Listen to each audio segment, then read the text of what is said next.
The House Oversight Committee is in full meltdown mode because Democrats are asking for decorum and accountability. Let's hear Nancy Mace show her ass this morning. A lady has used a phrase that is considered a slur in the LGBTQ community and the transgender community. And let me please finish without interruption. And I don't really care. You want penises in women's bathrooms, and I'm not going to have it. Okay. No, thank you. Let the gentleman state his parliamentary. Here's the thing. What he was asking is not to have people slurred, not to diminish and marginalize people in a government body. And she is so out of her brain, just a nut. She doesn't care. She does not care. She doesn't have any feelings, any empathy for anyone other than herself. It's gross. Well, here's the thing that we have to realize when we're in this echo chamber is that what she says lands and goes viral in the right-wing echo chamber. They literally believe that the country is overrun with people using pronouns, trans people, drag queens, and immigrants. They believe it. And that's what they traffic in the comment section. So she keeps doing this because in right-wing media echo chambers, these communities have been scapegoated. They've scapegoated trans people. They've scapegoated immigrants. And the real enemy is the billionaire with the United States Treasury checkbook right now. But it's so much easier for them to pile on the tribalism. So that's why I think she keeps doing this, because it penetrates really well. And we're just not on that side of the algorithm. But it's a big, big, hateful cesspool, to say the least. Well, interesting you bring up the billionaire controlling the Treasury, because the same oversight committee was having a committee meeting about Doge. And let me just show you what transpired. who is this unelected billionaire that he can attempt to dismantle federal agencies, fire people, transfer them, offer them early retirement, and have sweeping changes to agencies without any congressional review, oversight, or concurrence. Therefore, Mr. Chairman, given his prominence and his importance, I move that the committee subpoena Elon Musk to come before it as a witness at the earliest possible moment.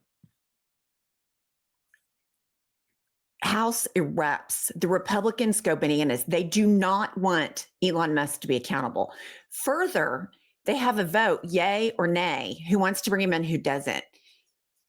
Doesn't even have a contest. Of course, the Republicans all vote no. Why don't they want accountability for this unelected oligarch taking over the U.S. government Department of Treasury? Well, and then I just get mad watching that, because that was the seat, that chair that AOC ran for. And you have this guy that I'm sure he's a nice guy. I'm sure he's been a good congressman. And that's his delivery on that. Like, I mean, we literally have Elon Musk robbing the Treasury right now. He is eliminating all of the United States assets. And Trump, they're doing all of this with impunity. The Supreme Court has pretty much greenlit anything they want to do. And that's the presentation on it. So it doesn't surprise me that they're all fighting there, because it's it's like a toddler daycare center. But I'm just disappointed in the Democratic response to a lot of this, starting with that guy getting that position over AOC. I completely agree. Okay, so then we have Mike Johnson, who, now we remember just yesterday, Trump says he wants to make Gaza the Mideast Riviera. And so Mike Johnson was asked about it today. America First policy to send American soldiers into one of the most volatile regions in the world, and then suggest that the U.S. take control of a region that it has no claim to. Look, there'll be more details forthcoming on that, of course. The initial announcement yesterday, I think, was greeted by surprise by many, but cheered by, I think, people all around the world. Why? Because that area is so dangerous, and he's taking bold, decisive action to try to ensure the peace of that region. It's a bold move, certainly. far bolder than what's been done before. But I think we've got to stand unequivocally in an unwavering manner, as the whip said, with Israel, our closest ally and friend in the Middle East. And I think if we could control that situation and bring about a lasting peace there, it would do well for everybody, not just in the region, but around the world. It's a volatile place.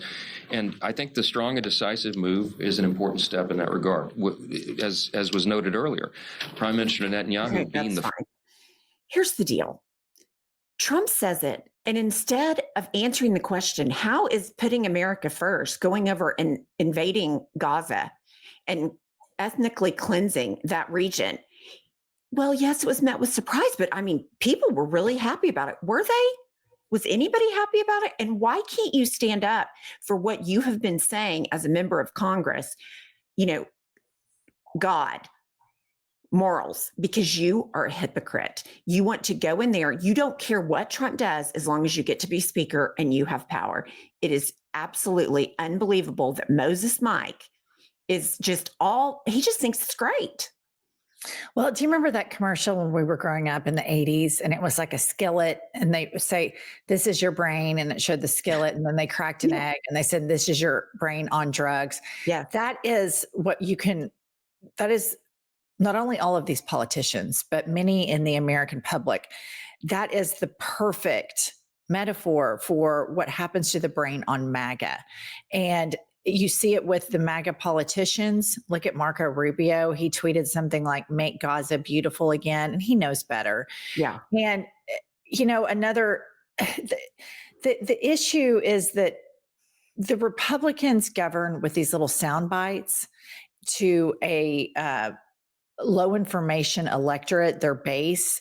And so they say these things like little soundbite things, and they don't understand the nuances of it. Well, the problems Democrats face is a lot of these things are pretty nuanced and pretty difficult to explain. But because we all live in like ADD algorithm land, it's difficult to message. And so we're at a perfect opportunity right now to message very simple things like democracy, oversight, transparency. Like, we don't have to even talk about really difficult things right now. The core principles and the core pillars of what this idea that the United States of America is supposed to be: transparency, oversight, democracy.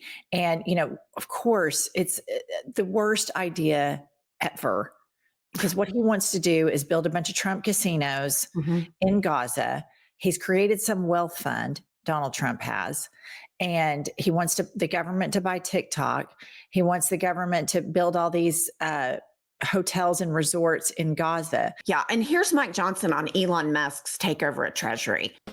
On one hand, where we've had for years now, we want to not have unelected bureaucrats in charge of things downtown, and yet ceding Article I powers to the executive branch under Elon Musk. Is there not an inconsistency about calling for the elimination of the Department of Education? And yet we've heard from some of your colleagues here this morning, we don't want women be playing sports with men. And aren't you ceding back that power then as it pertains to education if you eliminate the Department of Education? No, look, I got to challenge the premise of the question, Chad. You know me. I'm a fierce advocate and defender of Article I. I mean, we are the legislative branch. There's a reason the Founding Fathers put the Congress, the legislative branch, as the first article in the Constitution, and we're going to vigorously defend that. But what's happening right now, I think there's a gross overreaction in the media to what is happening. The executive branch of government in our system has the right to evaluate how executive branch agencies are operating and to ensure that not only the intent of Congress in funding mechanisms, but also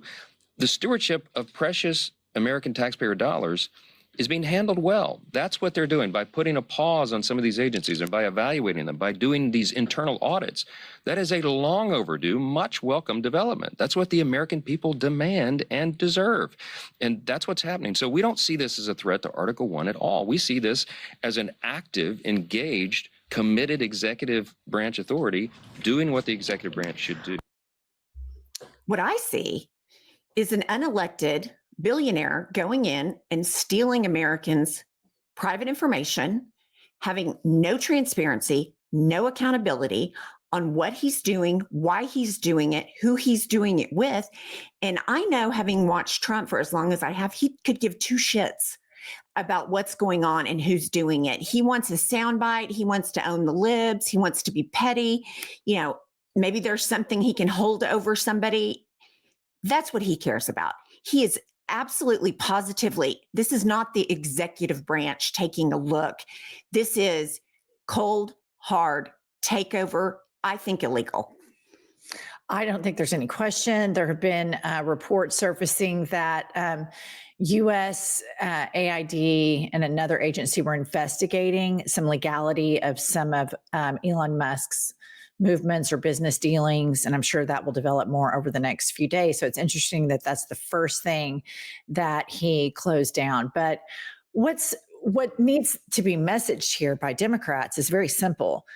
If you want the government to be more efficient, Elon Musk and Donald Trump, close the loopholes, reverse the horrific tax break during Trump's first term that added 25% of the existing national debt. That's what his concern is. Be efficient so we don't have as much debt. Trump's first term added 25% of the existing national debt for our 250-year history as a country. And that's only one term. That's 4 years. So all of this going after USAID and all of this other stuff, those are all personal things that Elon Musk, who's an alleged practicing ketamine snorter, and Donald Trump, who is clearly demented beyond and completely mentally compromised, they're on this revenge vendetta together. So don't tell us that you care about efficiency and government spending when you have been the biggest contributors to the national debt. And let's not forget that Elon Musk has been subsidized to the tune of $15 billion by American department contracts. And so the lesson here, if we ever get power back, is if the American government is going to give government contracts to companies, there needs to be a fiduciary over that to see that these funds are dispersed in a way that is moral and ethical. Because at the end of the day, and this might be tough for people to hear, but at the end of the day, we created Elon Musk. Our policies created Elon Musk. We created Donald Trump and have enabled him all of this way. So, I mean, everything they say is bullshit.